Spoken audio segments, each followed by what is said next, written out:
j'ai réalisé au cours de ma vie que la valeur de qui je suis n'est pas déterminée par ce que les gens pensent de moi. Et mon bonheur ne se situe pas dans le matérialisme. Peu importe où je vais, j'essaye toujours d'apporter ma vision et de partager mes rêves. Je ne sais pas qui vous êtes, et je ne sais pas ce que vous traversez. Je ne suis pas le genre de gars à dire que je traverse quelque chose de pire que vous. Parce que je crois qu'il est bien pire de vivre dans un foyer brisé que de n'avoir ni bras ni jambes. Quand les docteurs m'ont vu, ils ne pensaient pas que je serais en mesure de marcher. Et quand j'ai réalisé que j'étais différent des autres, je savais que je n'avais ni bras ni jambes, mais c'était plutôt la peur de rester seul qui m'effrayait le plus. Je rentrais à la maison chaque jour après avoir été moqué et raillé, sans savoir ce que l'avenir allait me réserver.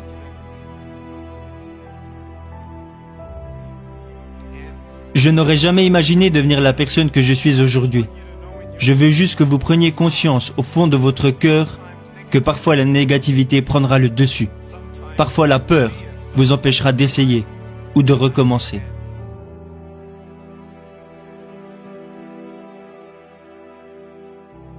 Les encouragements vous rapprocheront toujours de la vérité, de qui vous pouvez être et de ce que vous pouvez faire.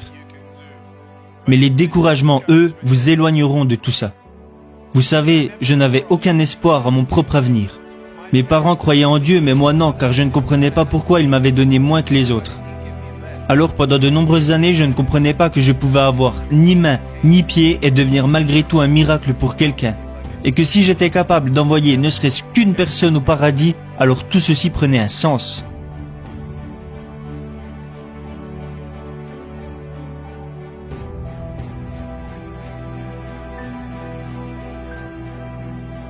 Ce que vous devez comprendre, c'est que lorsque vous ne voyez pas où la vie veut vous amener, vous devez absolument faire la différence entre la vérité et les mensonges.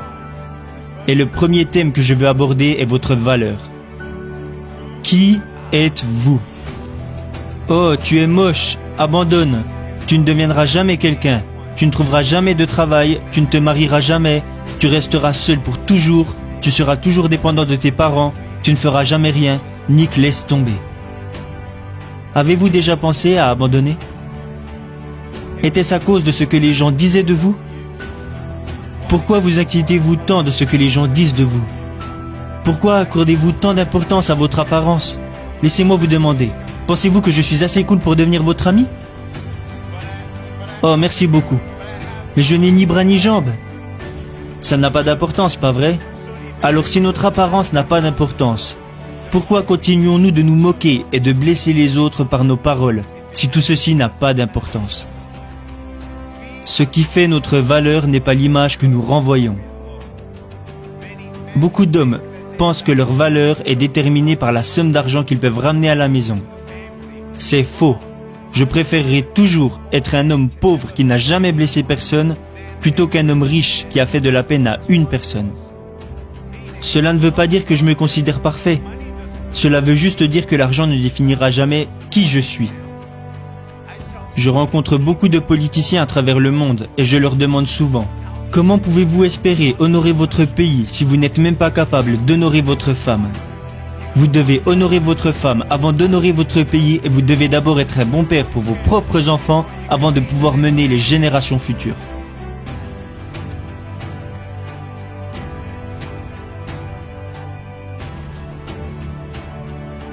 La famille, c'est si important. Je remercie la mienne qui m'a toujours encouragé. Ma mère et mon père m'habillaient et me brossaient les dents quand j'étais enfant. Ok Nick, tu es prêt pour aller à l'école? Oui maman. Est-ce que tu vas faire de ton mieux? Oui maman. Ne te soucie pas de ce que les autres disent. Tu es juste spécial. Et moi je me répétais, je suis juste spécial. Je ne voulais pas être spécial, je voulais juste être normal.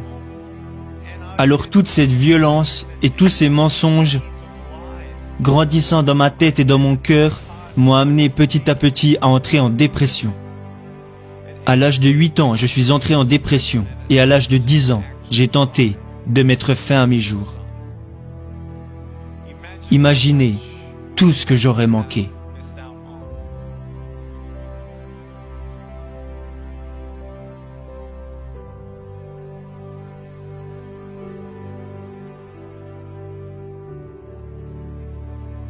N'abandonnez pas. Je sais que vous avez été blessé, comme la plupart d'entre nous. Mais vous ne savez pas quels miracles peuvent apparaître de vos blessures, tant que vous ne donnez pas à vos blessures une chance. Je veux que vous vous donniez une chance.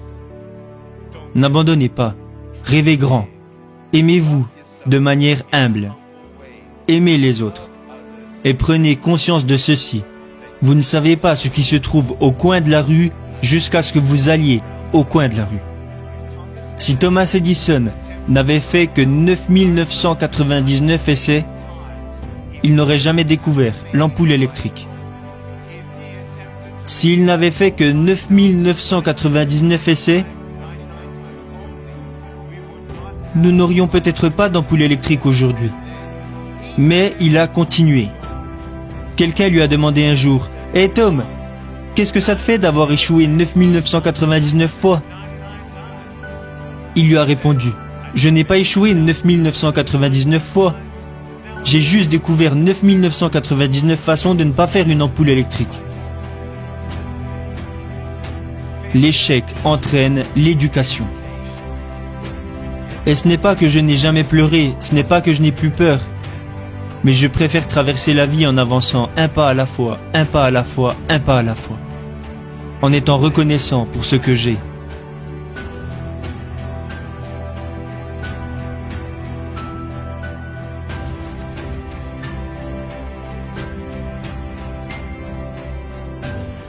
Vous ne pouvez pas tout changer. Vous ne pouvez pas changer la façon dont les autres se sentent. Vous ne pouvez pas faire disparaître les regrets, la culpabilité. Vous ne pouvez pas faire disparaître la peur. Vous pouvez encourager les gens, vous pouvez les supporter, les écouter. Vous pouvez être à leur côté, mais vous ne pouvez pas les changer. Vous pouvez prier pour eux, mais vous ne pouvez pas les changer.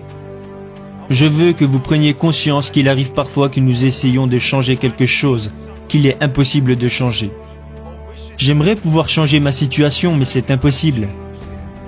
Alors si je ne peux pas changer mon corps, je dois changer ce que j'ai dans le cœur et dans la tête. Et essayer de trouver quelque chose que je peux faire, au lieu de me lamenter sur ce que je ne peux pas faire. J'ai réalisé au cours de ma vie que la valeur de qui je suis n'est pas déterminée par ce que les gens pensent de moi. Et mon bonheur ne se situe pas dans le matérialisme.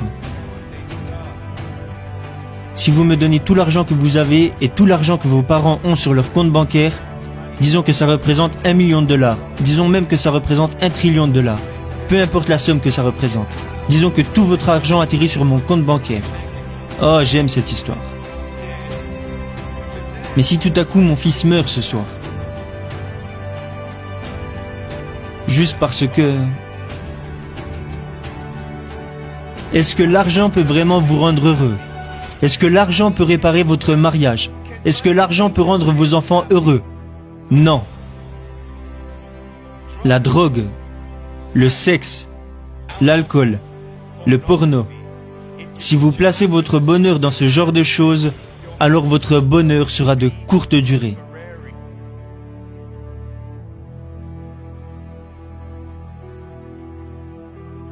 Vous n'avez pas à être quelqu'un que vous n'êtes pas. Vous devez juste être vous-même. Soyez la meilleure personne que vous pouvez être.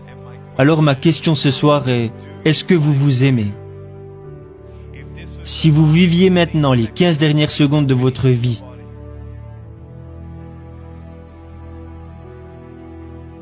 plus que 10 secondes, qui n'avez-vous pas pris dans vos bras depuis longtemps? Qui n'avez-vous pas remercié depuis trop longtemps? À qui n'avez-vous pas dit pardon? Qui avez-vous oublié que vous n'auriez pas dû oublier? Vivez chaque instant comme si c'était le dernier. Soyez la meilleure personne que vous pouvez devenir. Atteignez vos objectifs, accomplissez vos rêves. Mais à la fin, quand ce sera l'heure de vos funérailles, tout ce qui aura de l'importance c'est qui vous aurez été, et non ce que vous aurez fait.